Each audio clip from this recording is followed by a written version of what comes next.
welcome back to the Formal Review. Today, we'll be having a very special episode. Now sit back, maybe grab a drink, and let's talk about this movie. What's up, everyone, and welcome back to the Formal Review. This is Season 3, Episode 30, and I thank you all for joining in once again. Now, today's episode is the 8th in the monthly Look Back at History series. If this is the first time you tuning in each of these episodes, I, along with a special guest, look back at a very important moment in history. We usually discuss everything that surrounds the importance of that event, along with the film that is connected to that story. It may be the creation of a comic book character, or it may be a significant moment in a war, or perhaps something completely different. Each episode will be absolutely different from each other. However, listeners will never know when in the month that episode will drop, the topic, the film, or who will be joining me. The only way to keep up with it is to follow me on social media to see when the newest episode is about to be released, or just subscribe to your favorite podcast service. If you missed the last episode, I am currently doing a Halloween special episodes for the month of October. The last episode was on American Psycho, and a few others will be coming out this week and also in the following weeks. So definitely subscribe on your favorite podcast service and you'll hear those. Now, before I get started on anything, I know I talk about this at the end, but the data shows that most people skip over that part.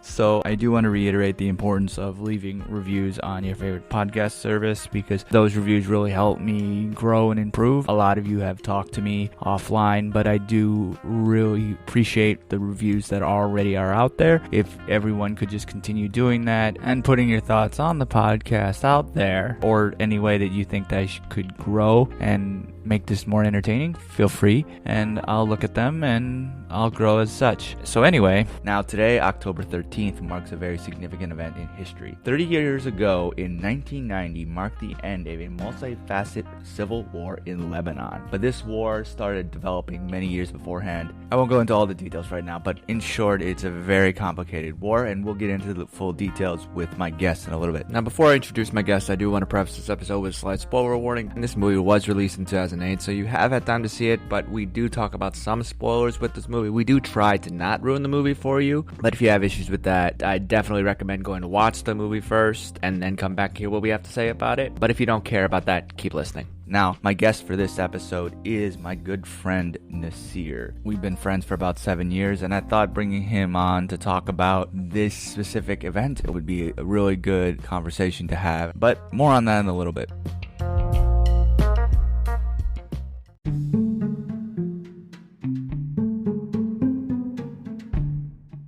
Voting isn't just going to the polls anymore on Election Day. Options like early voting, mail-in voting, and ballot drop boxes are available to more voters and are growing in popularity. How to Vote is a tool created by Democracy Works, and it breaks down the options your state offers by forecasting a ballot, empowering you to decide where and when to vote. Democracy works best when we all vote, but misinformation and confusion about election procedures have resulted in low voter turnout. How to Vote takes the guesswork out of the voting process. It is easy to use and helps folks from all over the country overcome many of the process barriers to voting. It is committed to helping you vote no matter what. You can use the How to Vote tool to sign up for election reminders, see what's on your ballot, get step-by-step assistance requesting your mail ballot, explore your options for returning your mail-in ballot, check your voter registration status, and find your local polling site, and make sure that you have an appropriate ID to bring with you. Decide when and where you'll vote this year at howto.vote.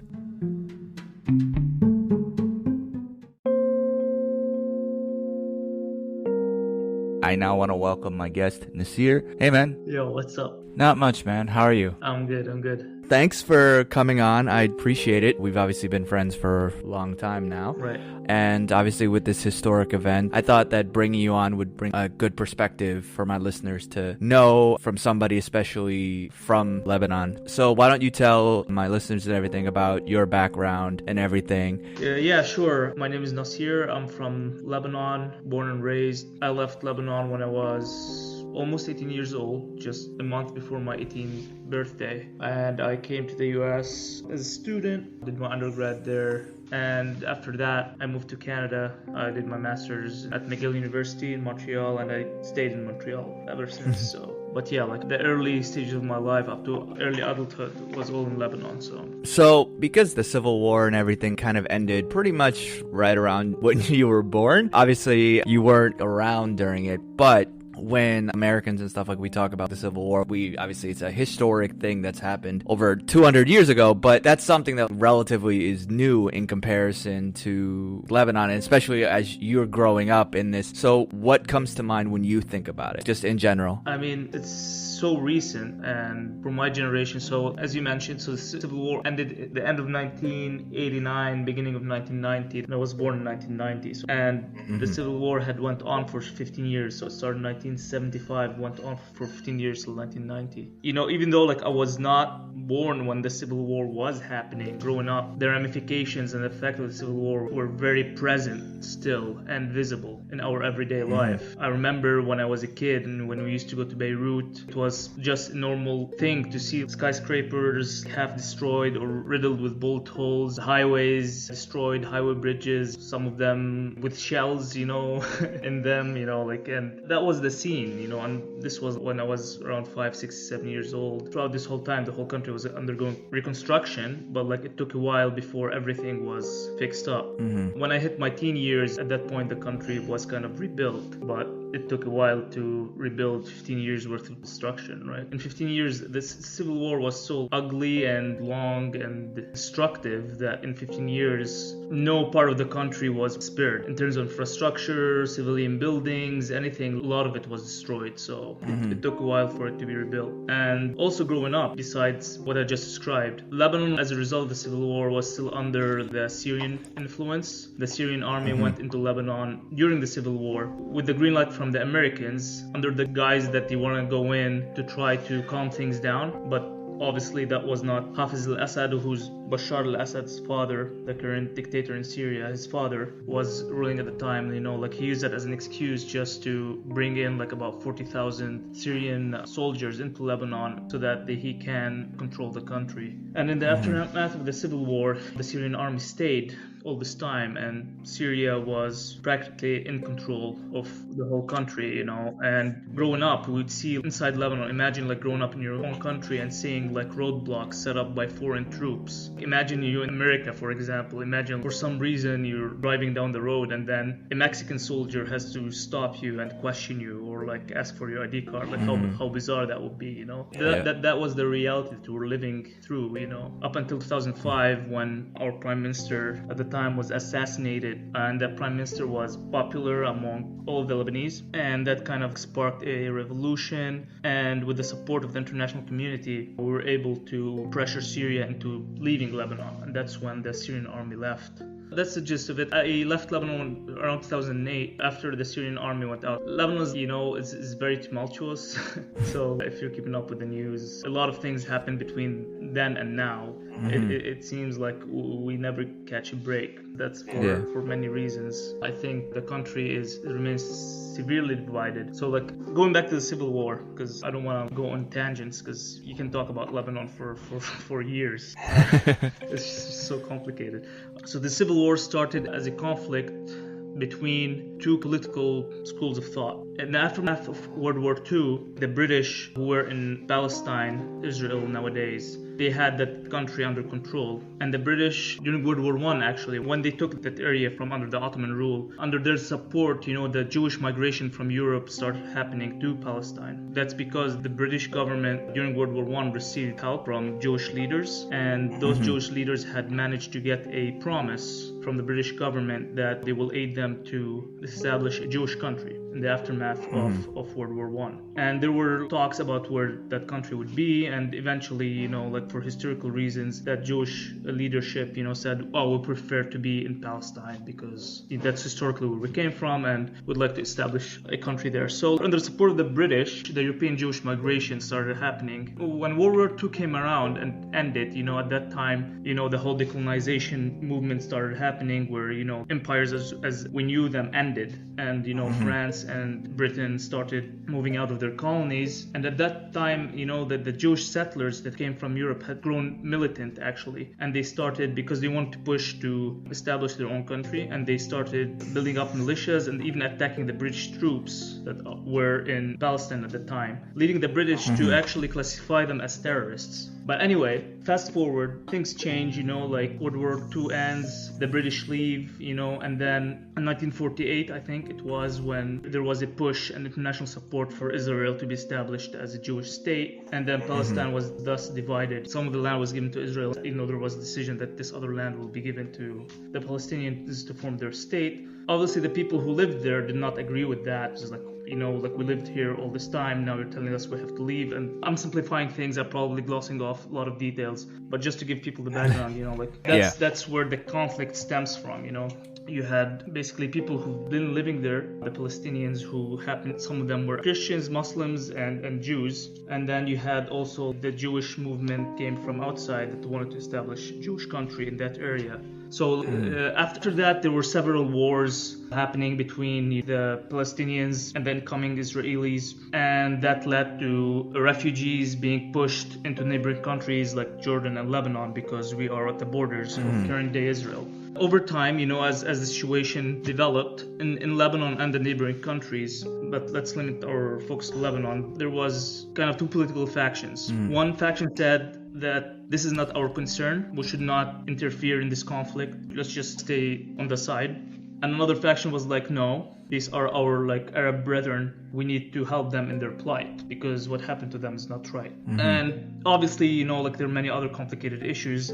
Lebanon was kind of divided already along religious lines, because that's what the French did, when Lebanon was under the French mandate after World War I, up until World War II when the French left, around the same time when Israel was established. They divided Lebanon along religious lines. So the way they did, they distributed power in such a way, such that, first of all, the Christians at the time, they gave them the majority number of seats in the parliament. So the parliament was, I think, 60% Christian, 40% Muslim, and they also kind of made it a rule that the president can only be a Christian. So they kind of did a divide and conquer along religious lines, which obviously left a lot of people, kind of feeling disenfranchised, and this whole feeling of disenfranchisement was festering. So fast forward to 1975, as I said, you had those two political factions divided around whether to support or not support the Palestinians. And it happened to be that obviously the majority of the Christians who were politically more powerful in Lebanon at the time, with the idea that we should not intervene. And you had some Christians and the majority of the Muslims that said, no, we should intervene and we should help. And then that's where the conflict in Lebanon started. It started as a political division, and then as things developed and as, things started happening and kind of snowballed, but you had all these issues festering underneath. It was how do you say it? It was like the fire, or kind of the burning coal underneath the ashes.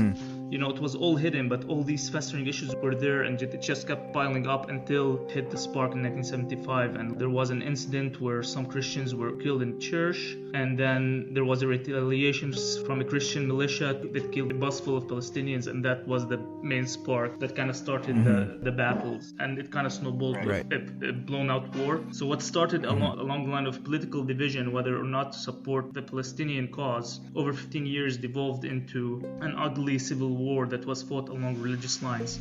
So Lebanon has 18 religious sects, so Christians are divided among several sects and Muslims are divided among several sects. And during that war, basically every sect was fighting every other sect, even within the same sect. The Shia were fighting each other, even the Christian Maronites, who are the majority of the Christians in Lebanon, were fighting each other. It was ugly, and neighbors were fighting each other. There were massacres, and it was a very, very ugly and bloody war. And then this fact is the reason why we still feel the ramifications of this war until this day. Lebanon has not healed, and this is part of the reason that the country is still facing the problems that it's facing nowadays. Yeah. A lot of the things that you said, I have done some research on it, but some of those things I didn't know, and it's just disclaimer here. I like history and I know the history of my country, but what I described obviously glosses over a lot of facts and a lot of details, just meant to give kind of an overview, a general picture of a general context of the whole civil war, and it's by no means a scholarly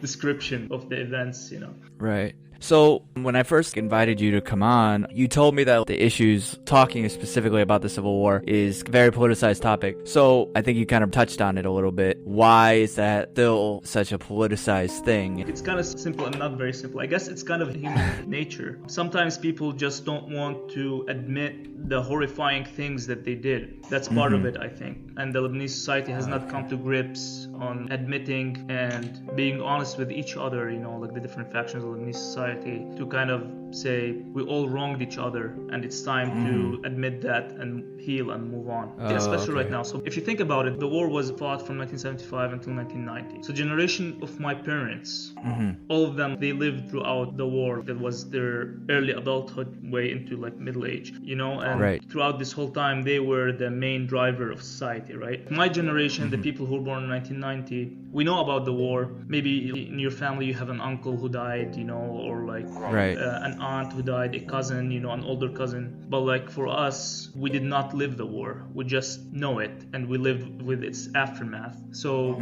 as our generation becomes more prominent in the political space, changes are happening. I mean, they're not as fast as we'd like them to be, but the recent demonstrations, revolutions that have been happening that toppled a couple governments, could be proof to that. Things are changing, but slowly. So part of it is time, the people who lived through the Civil War and, saw how ugly things can get. It's hard for them to start trusting because, as I said, the war started as a political issue and then turned out to become just sectarian violence. So people didn't care whether you're a good person or not person. Like, if you're not from my sect, I'm gonna shoot you. There were many massacres where, let's say, I don't want to single any party, but let's say Group A, would set up a roadblock and then they check your identity card. And if you're not in that group or in Group B that they hate, they will just shoot you. And many massacres happened that way, like it was very, very ugly. So people who lived through that still harbor resentment, hate, fear, like this happened when these people were living together, were neighbors, were friends, and all of a sudden now, like, it could be that someone that they will shoot you just because you're not part of their group, so to speak. Right. You could imagine how much distrust and division that can sow within a society. So that's a big hurdle. The fact that the generation who lived the Civil War is still present in the society as a whole, in the economy and politics, but their role is fading, as this is the natural course of things, I guess. And also the fact that the leadership, the warlords, so after in 1990 when the United States sat with Saudi Arabia, Syria, the regional powers, to try to resolve the Lebanese conflict because it was just going for far too long and it reached an impasse basically. The solution that they presented is that they gave amnesty to all the warlords and then they gave them a way to transition into political power. So the leaders who were fighting the Civil War became the members of parliament ruling the country in the aftermath of the Civil War. Which is kind of unheard of. These people committed war crimes, were criminals, they led militias, and now here they are ruling the country and governing. I mean, it wasn't an easy problem to solve because these people had allegiances on the ground because kind of the country was divided into factions and these leaders, had their supporters, and it was hard to bring a new leadership to the country at the time. I'm not minimizing that problem and saying, it could have been solved better because, to be honest, I don't know the answer. But the fact that these same warlords are still to this day the members of parliaments, the head of governments, the president, of the country, the speaker of the parliament are the warlords that led the Civil War. I think that has prevented the country from actually moving on and also from these people responsible for the Civil War to be actually held accountable for their actions because there is no accountability. It was just, that happened. All right, guys, I guess we move on now. And, the people were left to kind of lick their wounds and try to move on after families were decimated,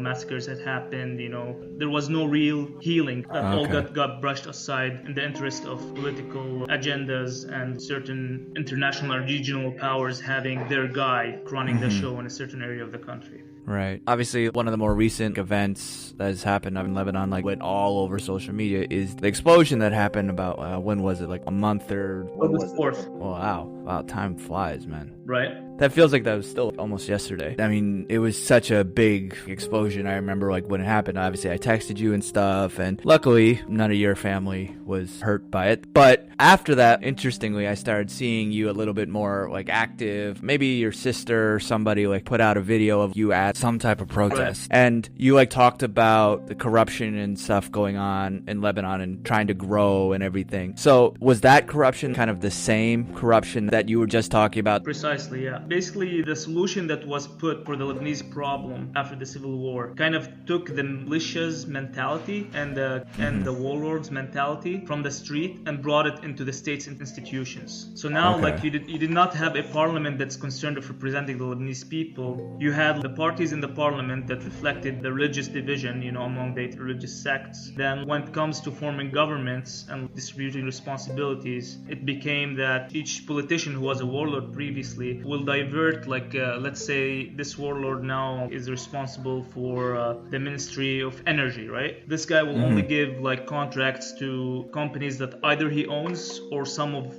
his war buddies own, and so they moved the militia mentality from the street into the government, and basically over the course of 30 years they robbed the country basically and the Lebanese people from all the money that basically the people were generating, putting in the bank system, like taxes, etc. All of that basically was misused, mishandled, stolen, due to corruption. They lined their pockets, they lined their people's pockets, and they did very little for the greater good of the country and to take care of the Lebanese people.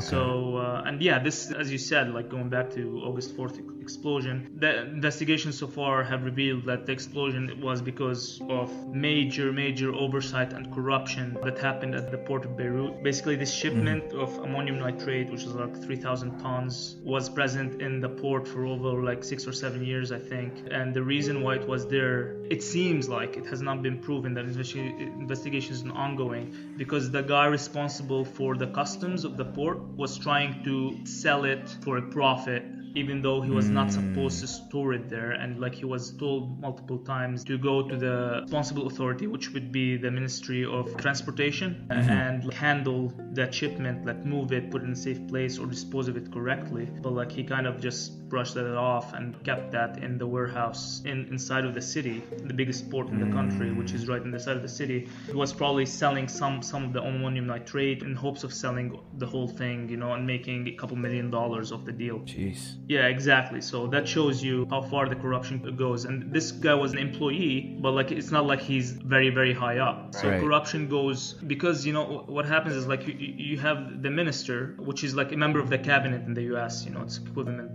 to that. Like, so he's responsible for an executive branch of the government, let's say transportation. And that guy, like when a Christian comes, he will hire his Christian people in certain key roles. And it doesn't matter what their qualifications are, where they came from, whether they can fulfill the role or not, they will just do it. Then the Muslim guy comes and then he does the same thing. He gets rid of the Christian guy with these Muslim guys or whatever. And yeah, when these people are in those roles, because the corruption starts from the top all the way down, they don't care about like actually doing the job, but they care about like using their time in that position to basically line their pockets as much as possible, making as much money as they can. So a corrupt guy like that, cost Lebanon, hundreds of people died as a result, and like we have billions of dollars in damages. Some estimates are between $7 to $14 billion.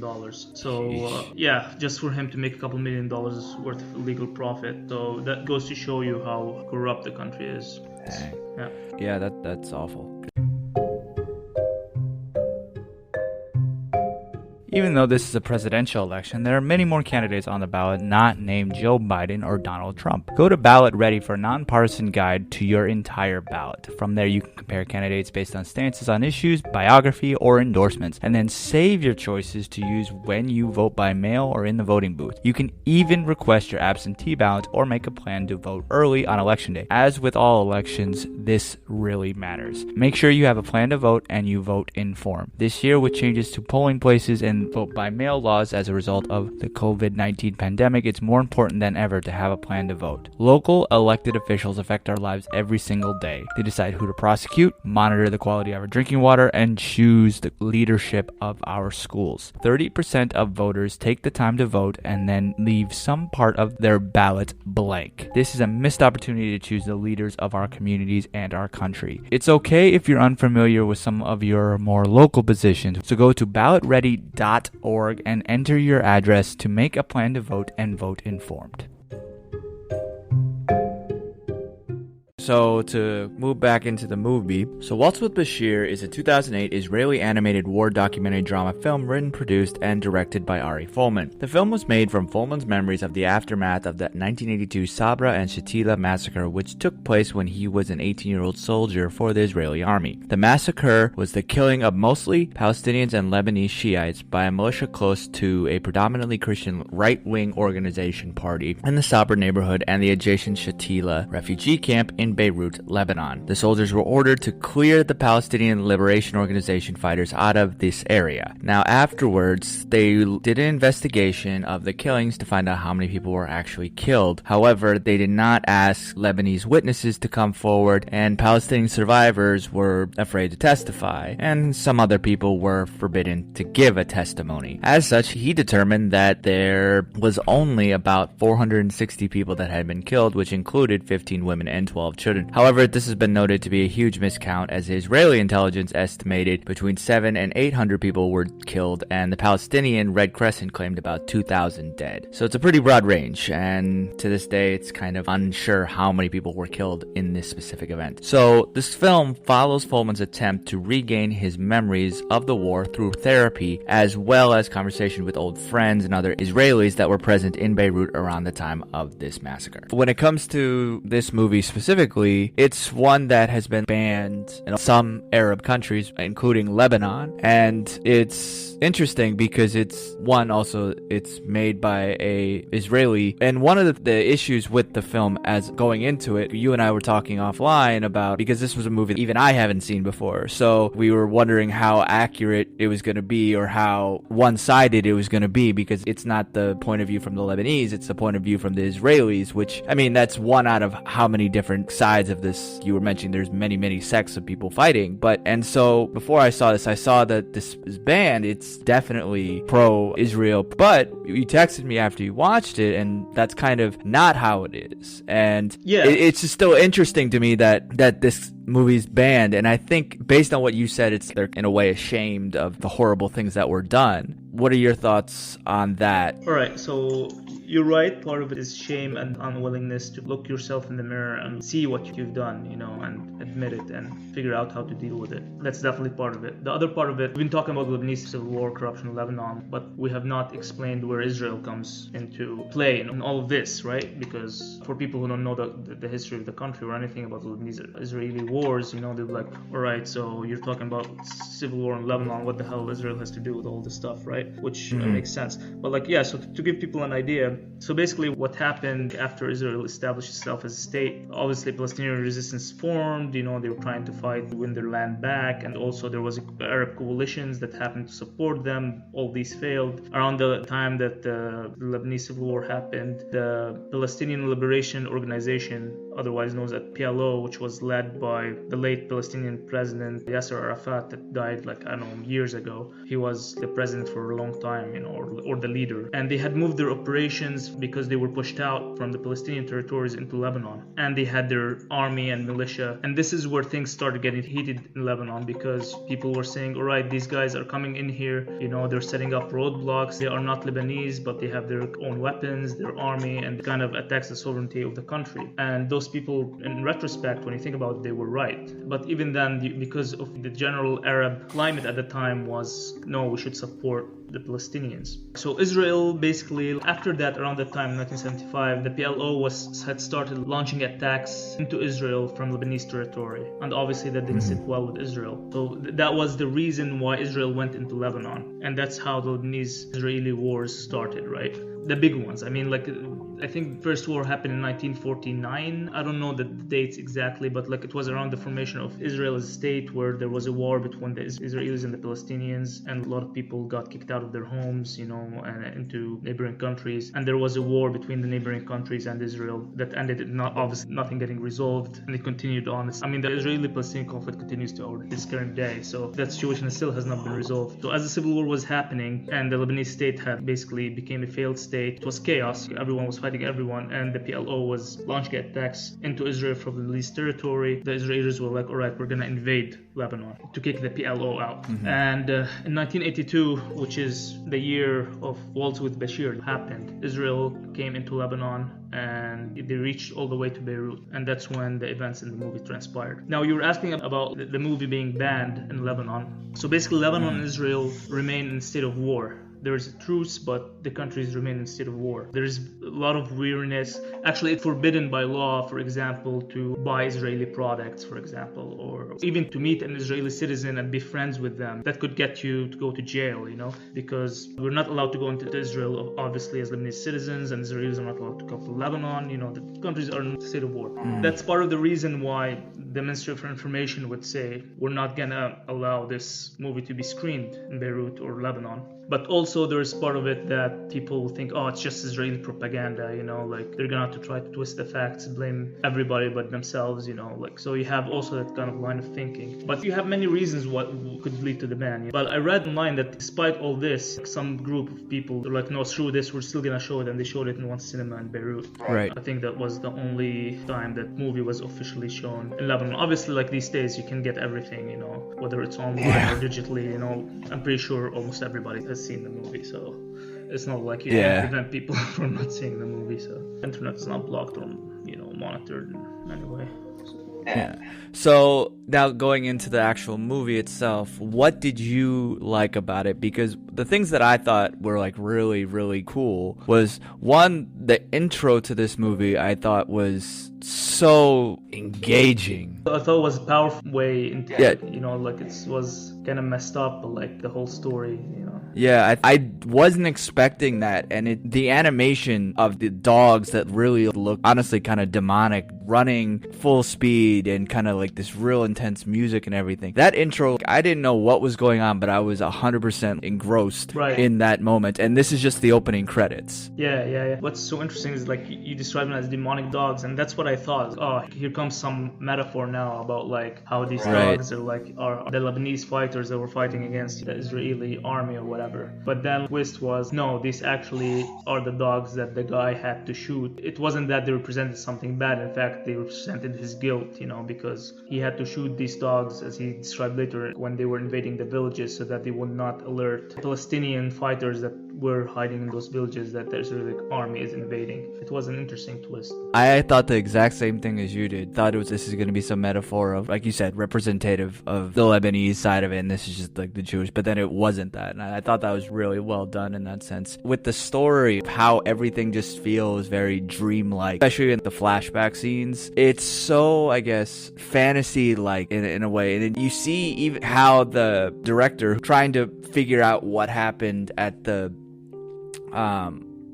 what's it called? The massacre that happened, and he's trying to figure all that out, and you're kind of trying to figure that out too, because he's just going around like interviewing essentially these people and just trying to piece together everything. And it was such a cool way to do it, especially when the ending is just really powerful because of how everything up to that point was this animated dream world, and then it shows yeah, exactly, and it's just like, whoa, it hits you. You're right. I totally agree. They did a good job in illustrating the storyline, and I'm guessing all these storylines are real.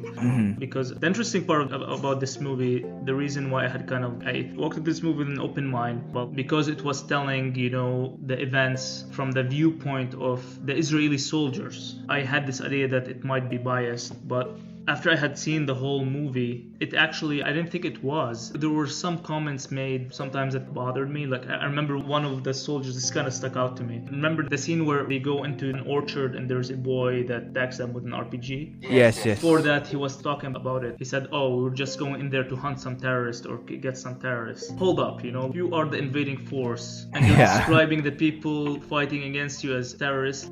How does that work? So you are the foreign army in another people's land, so right. How do you describe the other people as terrorists? But beyond those little things, particularly, I think maybe this was even the only thing that kind of really bothered me.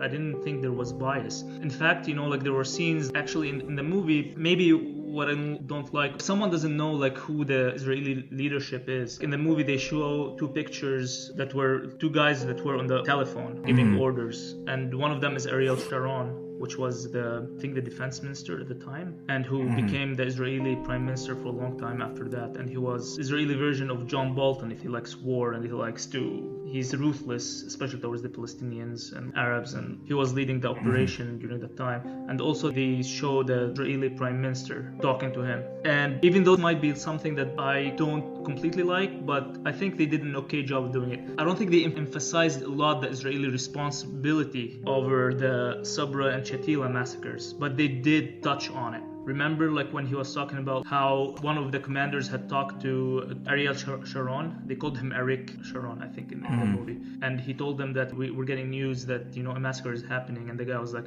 oh, did you say it yourself? And he was like, no, but my men told me. And the guy was like, it's okay, it's noted, whatever. And he kind of, didn't do anything about it. They touched on it. And in fact, later on, investigations by United Nations and many different international organizations have put blame on Israel and actually have proved that the massacre was done in cooperation. It was planned and executed. They tried to, in the movie, to put most of the blame on the Christian phalangists, which was the Christian militia in Lebanon that did the massacre against the Palestinians in the Sabra and Shatila and refugee camps of Palestinians in Lebanon. But the matter of the fact is that the Israeli leadership had played a big role in helping and making the massacre happen. They were standing right outside of the camp, lighting up the camp, by flares the whole night. They knew exactly what's going on, actually, and there are reports that the leadership, that Hubaika guy, was in touch with Sharon, and everyone knew what was going on, but they didn't do anything on purpose because they wanted to scare the PLO and the Palestinians out. If you don't leave, this is what's gonna happen. So they used the rage that the Christians had because the president, who was the leader of the phalangists at the time,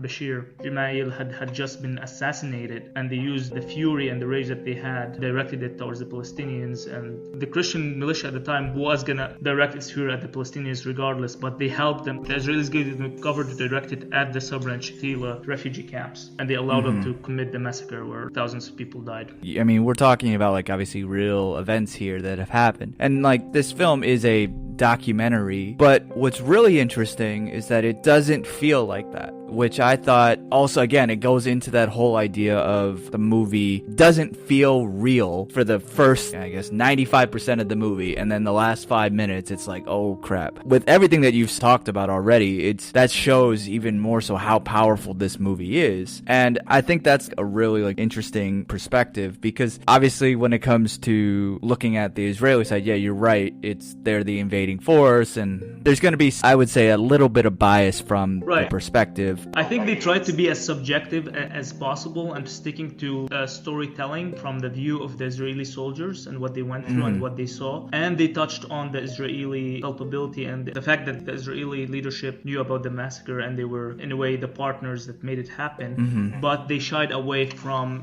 directly calling it that. They just left it for the viewer to either go look it up or get to that conclusion. Probably for many reasons, political reasons, the fact that, it's an Israeli film, Here's what they did well. They touched upon this very, very sensitive subject.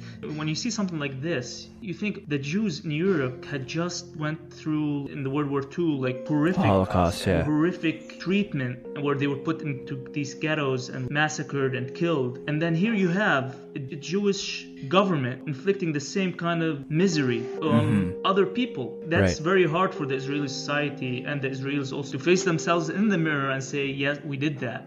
That must have been hard. And I think that's the reason why they shied away from blatantly saying, yes, we were responsible. They just left it for the viewer to reach that conclusion. Right. The only thing that I didn't really like about the movie, I think that when it was the present of the movie, not the flashback, it was a little slow. I honestly was more intrigued on the flashbacks. But some of the flashbacks were really trippy for my taste. I wasn't a fan of every single time just because it was just so outrageous. But at the same time, though, it's kind of in a dreamlike fashion because, like, I mean, how many times when you have a dream, it's so ridiculous that you wake up, it's like, what the hell was that? It makes sense from that perspective. It's just, it was hard for me at times. I was like, this is really odd. The other thing that I really liked about the movie just is like the illustration of like the Lebanese landscape, the streets of Beirut. I think they must have used like pictures from the time as base because it all looked very, very accurate. You know, there was some like the street where they were showing the soldiers in the scene when they were pinned down. This is a street in the coastal area of Beirut. Like I've walked down that street, you know, like it, you know, it was so bizarre to like see all that. Wow. Yeah, it was very good illustration, you know, and the Lebanese landscape, etc. You know, like it was hard for me to watch because of the like depicting the destruction. This is, you know, like kind of seeing my country depicted this way, but also that's kind of how it looked back then, you know. So I get it, but like for me it was kind of emotional and tough to see, you know. Also, like what bothered me a lot, like the war was happening on our land, and when, you know, the Israeli soldiers goes back to Israel and everything is fine, you know, our land, like it was others fight on our land, you know, like Israelis fighting the Palestinians on Lebanese territory, and as a result our country was getting destroyed while they were fine back home. But like, I mean, this is not to say that it's the Israelis' fault, because obviously Lebanon was in civil war, so Lebanese people have a lot of responsibility too.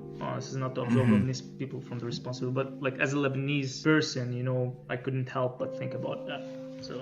So kind of going into a recap. So Waltz with Bashir premiered at the 2008 Cannes Film Festival and has grossed over $11 million against a production budget of only $2 million. And it has won a Golden Globe Award for Best Foreign Picture and an NSFC Award for Best Film, a César Award for Best Foreign Film, and an IDA Award for Feature Documentary. And it was nominated for an Academy Award for Best Foreign Film, a BAFTA Award for Best Film not in the English language, and an Annie Award for Best Animated Feature. It has a 96% fresh rating on Rotten Tomatoes based on 149 critics. The general consensus said it is a wholly innovative, original, and vital history lesson with pioneering animation. Waltz with Bashir delivers its message about the Middle East in a mesmerizing fashion, because that means essentially that 96% of people do think that this is a movie you should watch. Metacritic holds a 91 out of 100 based on 33 critics, which indicates critical acclaim. This movie is pretty much loved by critics and pretty much by all audience members, because we've kind of obviously talked about why we both like the film a lot. And I think that even looking back at it, I mean, this movie is now 12 years old, but it's still such I think, a movie that really does still hold up. And it's really interesting to see how, looking back at this movie, and especially when it comes just to war movies in general, it's one that I think that a lot of people haven't seen, because when it comes to like Americans, at least, it's a war that a lot of people don't really know about. No.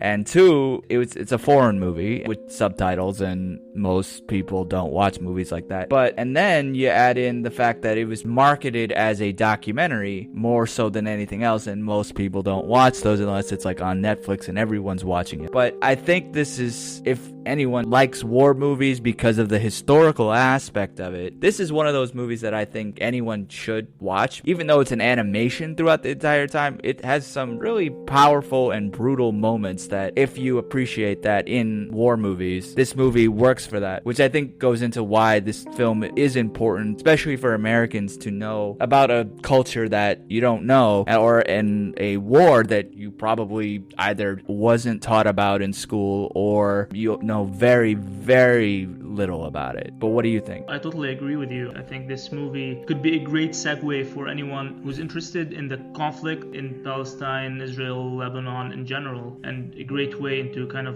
trying to get to know about the history there and the history of that war. I think it's factual enough and unbiased to a degree that makes it a good watch for anybody, despite those little remarks that I gave, but remains true, I think. So in that sense, it's a good movie to watch. And also, like you said, there were scenes, even though it's an animation, there were like fighting scenes. I think that the powerful scene when the Israeli regiment that came by sea, and how they said out of fear they just went down on the shore and they started shooting, and they shot up the first Mercedes car that they saw, and they depicted how all that happened, how the car was riddled with bullet. And then later on, like when the guy asked him what was in the car, he told him we had killed the whole family, So there was powerful scenes. I don't want to give too much away of the movie for someone who is listening and has not seen it yet, but there were great scenes, very well depicted and powerful. Even though it's an animation, you still feel it. And the fact that it is true and factual, I think it brings the best of both worlds. It's not like an action movie that's kind of loosely tied to reality, which most Hollywood movies are, especially when it comes to wars in the Middle East. Like Americans and their allies are always the saviors, and the Arabs are always the assholes and like the terrorists, right?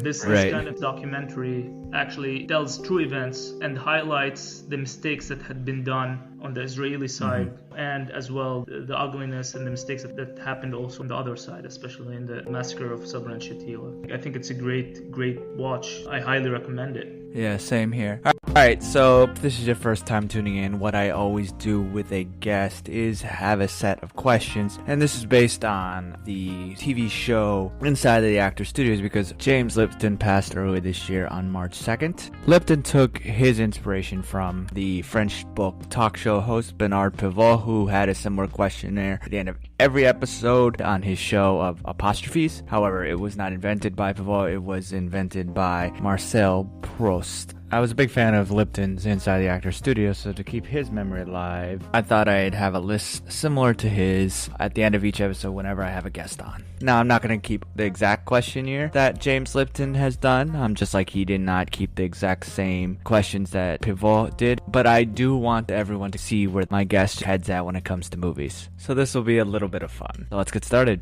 Coronavirus aside, even though you guys in Canada are a little bit better than us here in the States, how often do you watch movies at the theater?